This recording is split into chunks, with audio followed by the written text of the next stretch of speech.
In early 2026, the world woke up to shocking news coming out of South America. Reports began to surface that the United States military had launched a sudden and highly coordinated operation inside Venezuela. Fighter jets, intelligence aircraft, cyber units, and special forces were all reportedly involved. Within hours, global media was calling it one of the most dramatic U.S. military actions in Latin America in decades. But what exactly happened? Why did the United States strike Venezuela in 2026? And what does this operation reveal about modern American warfare, intelligence, and global power? To understand the 2026 U.S. military strike on Venezuela, we must go back several years.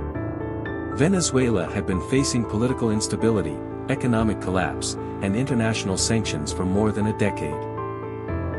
The government, led by President Nicolas Maduro, was accused by the United States and several allies of corruption, human rights violations, election manipulation, and involvement in international drug trafficking networks.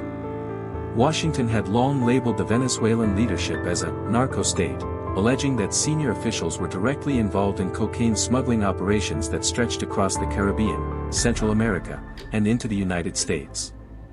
By 2025, U.S.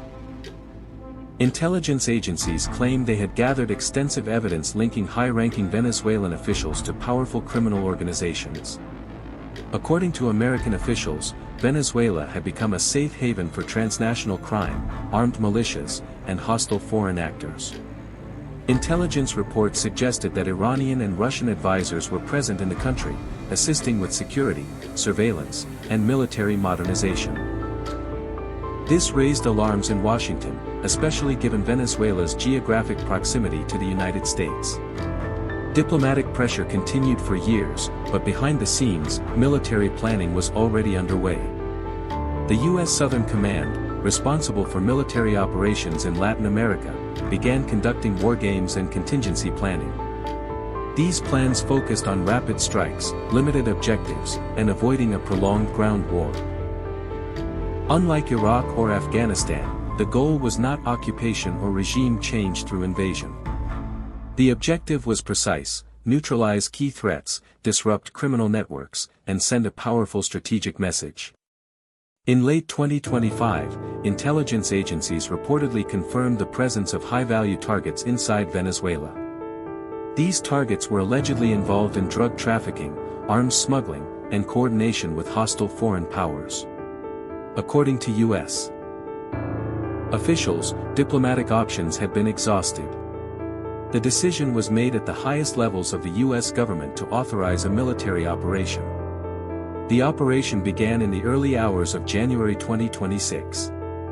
Under the cover of darkness, U.S. surveillance satellites and drones monitored Venezuelan airspace and military installations.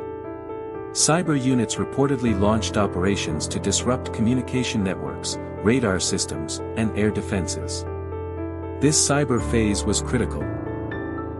It blinded Venezuelan command systems before any physical strike occurred. Shortly afterward, U.S. aircraft entered the region. These were not large bomber formations like those seen in past wars. Instead, the operation relied on stealth, speed, and precision. Advanced fighter jets, supported by aerial refueling tankers, carried out targeted airstrikes on specific locations. These strikes were aimed at command centers, suspected trafficking hubs, and facilities believed to be connected to illicit operations. At the same time, U.S. Special Operations Forces were reportedly deployed. These elite units specialize in rapid insertion, intelligence gathering, and direct action missions. According to reports, their role was to capture or neutralize specific individuals and secure sensitive materials. These operations were conducted quietly, with minimal public visibility. One of the most controversial aspects of the 2026 strike was the reported detention of senior Venezuelan figures. U.S. officials claimed that certain individuals were taken into custody under international indictments related to drug trafficking and terrorism financing.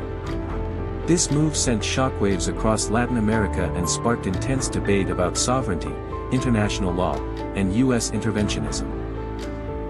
The Venezuelan government immediately condemned the operation, calling it an act of aggression and imperialism. State media broadcast images of military units on alert and accused the United States of violating international law. Protests erupted in Caracas, while regional allies of Venezuela demanded explanations from Washington. The United States defended the operation by framing it as a law enforcement and national security action. U.S. officials emphasized that the strike was limited, targeted, and designed to avoid civilian casualties. They argued that Venezuela's leadership had crossed red lines by enabling criminal networks that threatened regional and global security. International reaction was mixed. Some countries expressed concern over the use of force, warning that such actions could destabilize the region. Others quietly supported the operation, viewing it as a necessary response to years of criminal activity and political repression. The United Nations called for restraint and dialogue, while global markets reacted nervously to the sudden escalation.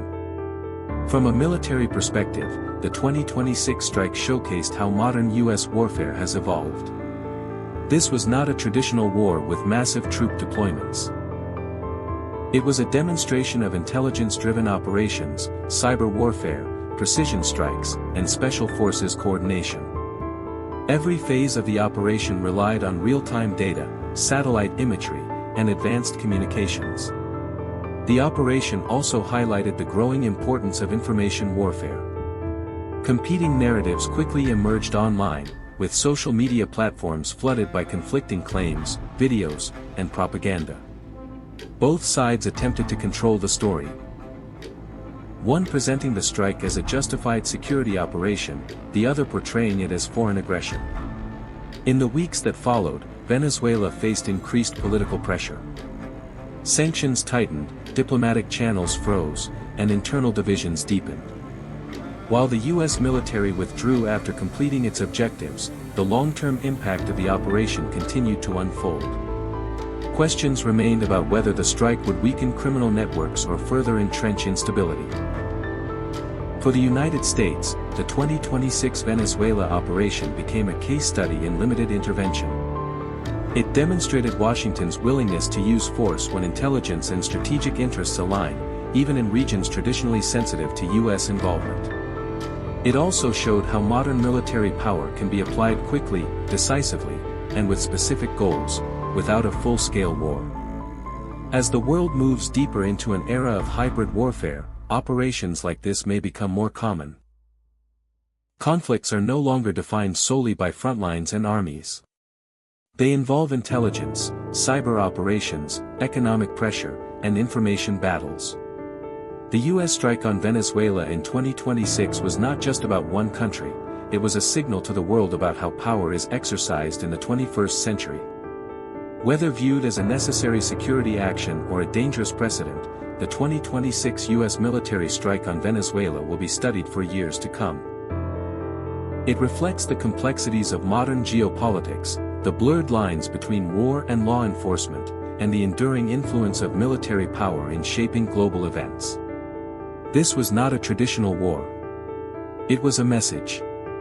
A message about intelligence, reach, and the evolving nature of conflict in a world where battles are fought not only with weapons, but with information, strategy, and precision.